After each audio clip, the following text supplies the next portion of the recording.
Ассалаумағалейкум, баршаңызға арнаға қош келдіңіздер. Видеоны бастаудан бұрын арнаға тіркелуді ұмытпаңыздар. Калифорния облысы депутаты өкілі Эрик Свавелдің абырой айрандай төгілді.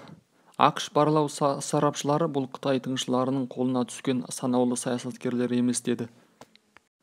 Қытай коммунистік биліктің жұмсақ күші қатты сіңіп бара жатыр ақштың саяси алаңына. Fox News 10 желтоқсанда бұрынғы қорғаныс және барлау офицерінің сөзіне сілтеме жасап, ақшта кем дегенде жүздеген тіпті мыңдаған Қытай коммунистік биліктің тыңшылары бар. Бұл тыңшылар негізінен жоғары оқу орындарын тамамдаған, ағылшын тілінде еркін сөйлейді. Көбінесе LinkedIn және Facebook'ты пайдалану арқылы көздеген нысанға байланысқа шығады. ақштың бұрынғы барлау офицері Дел Ульбердің айтуынша, порнографиялық тыңшылар әдетте жас әйелдер, бірақ бұл міндетті емес. Өйткені Қытай коммунист билік барлаушылары ерлер мен әйелдердің бәрін нысанға алады, кейде тіпті гомосексуализмдегілерді мақсат етеді. Ол тыңшылар нысанның теріс қылықтарын кейінгі күнде қорқыту мақсатында фото суреттерге немесе бейне жазбаға түсіретінін айтты. Теріс қылықтарын түсіріп алғаннан кейін Қытай коммунистік билігімен ынтымақтастық туралы айтылады, әйтпесе олардың теріс қылықтарын әшкерлейді. Ал ол нысандағы тұлғаларға ажырасу және мемлекеттік лауазымдардан айырылу қаупі төнеді.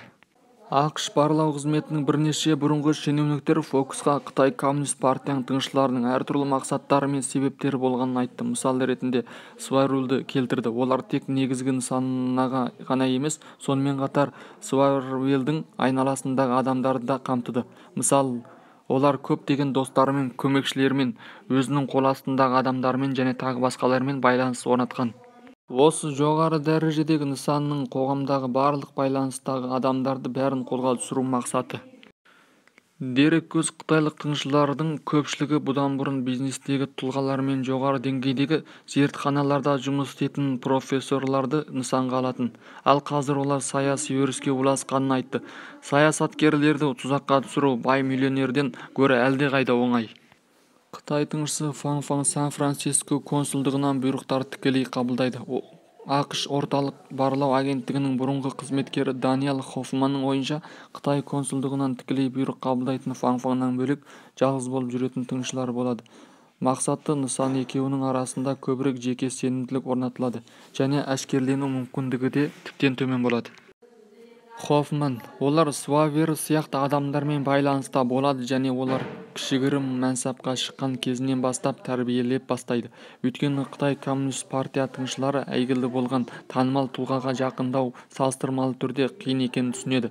Fox хабары бойынша, Бейжіңнің сұлулық тұзағы Америка құрама штаттарының шекарасынан әлдеқайда асып кетті. Керек болса бүкіл әлемге торды кеңінен жайды. ақш президенті Никсон Қытай коммунист партиясы төрағасы Мао Цзедунға сапарынан кейін көп ұзамай Қытай коммунист партияның батыс қоғамындағы порнографиялық тыңшылық әрекеттері күшейе бастады. Мүмкін ең танымал тыңшы Чен Уэнин тыңшылық саласында 20 жылдан астам уақыт жұмыс атқарған. Ол ақштың федералды тергеу бюросы мен Қытай коммунистік партиясының ұлттық қауіпсіздік министрлігі арасында жақсы жұмыс істеді. Оның барлау тікелей ақш президенті мен Қытай коммунистік партиясы жетекшісінің үстелдеріне жіберілді. Сыртқы жағынан ол ақш барлау агенттерінде жұмыс істеді, бірақ жасырын түрде Қытай коммунист партияға жұмыс істеген. Чен Уэнин сонымен қатар FBI-дың екі шенеунігімен төсек қарым-қатынасы болған. Шенеуніктер оның жасырын көңілдестері болған. Оның ықпалының нәтижесінде FBI-дың Қытай коммунист билікке қарсы тыңшылық әрекеттері Қытай коммунистік билік оп-оңай біліп отырған. Британдық BBC бұл Қытай коммунист билігінің порнографиялық тыңшыларын провинцияның ұлттық қауіпсіздік агенттігі бөлек-бөлек ұстап отырған және әр провинция әлемінің әртүрлі аймақтарына жауапты деп мәлімдеді. Мысалы, Шанхай ұлттық қауіпсіздік агенттігі ақш-қа ену, Бейжің Ресейге ену, Тяньжин Жапония мен Оңтүстік Кореяға ену және тағы басқа.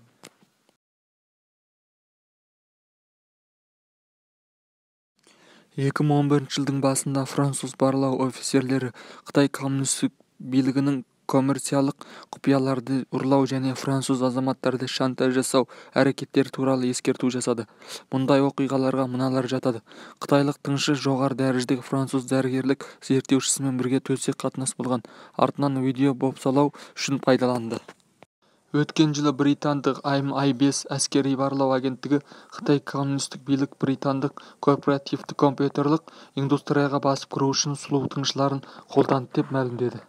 2008 жылы британдық MI5 көптеген қауіпсіздік шенеуніктеріне, банктерге және корпоративті басшыларға Қытай коммунистік билік тыңшылық қызметінен қауіп атты ескерту құжат шығарып, Қытай коммунистік билік барлау агенттігі нысанның жағымсыздық әрекеттерін видеоға болмаса басқа әдіспен сақтап алып, бопсалау арқылы өзінің арам пиғылдарына асырады. Ұлттық барлау директорының бұрынғы міндетін атқарушы Рик Гренелл 10 желтоқсанда Newsmax TV-ге берген сұхбатында көптеген американдық шенеуніктерді Қытай тыңшылары азғырады деп, бұл ені өте терең, мен сізге айта аламын. Конгресстің көптеген мүшелері, демократиялық губернаторлар және жергілікті шенеуніктер тыңшылардың нысанасына айналды деп кепілдік беремін.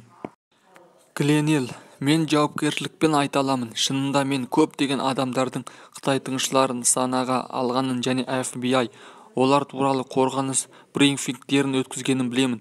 Қорғаныс брифинг дегеніміз не? Гренелл: ақш барлау агенттігі саясаткерді немесе кез келген американдық адамды шетелдік үкіметінің нысанаға алатынын және пайдаланатынын білген кезде нысанға айналған жеке тұлғаларға ескерту жасайды деп түсіндірді. Гренелл: олар Қытай тыңшылар академиялық және саяси ортаға еніп кетті, біз әрекет етуіміз керек деді. Ол палата және сенат барлау комитетін Қытай коммунист партияның тыңшылық әрекеттерін тергеуге шақырды. Гренелл қытайлық пандемиясы кезінде қытайлық тыңшылық әрекеттердің ауқымы күшейе түскенін қосты. Себебі ақш барлау агенттігі COVID-19 Қытайда басталды деп нақты мәлімдегендіктен олардың беделі мүлдем жоғалды. Сондықтан Қытай коммунистік билік өз тыңшылық қызметін күшейте бастады. Өкілдер палатасының спикері Нэнси Пелоси өткен баспасөз мәслихатында Суавелдің Қытай тыңшыларымен қарым-қатынаста болуына алаңдамайтынын мәлімдеді. Гренелл Пелосидің бұл сөзін айыптады, өйткені ақш-тың көптеген шенеуніктері FBI-дан Қытай тыңшылық әрекеттері туралы ескерту алған.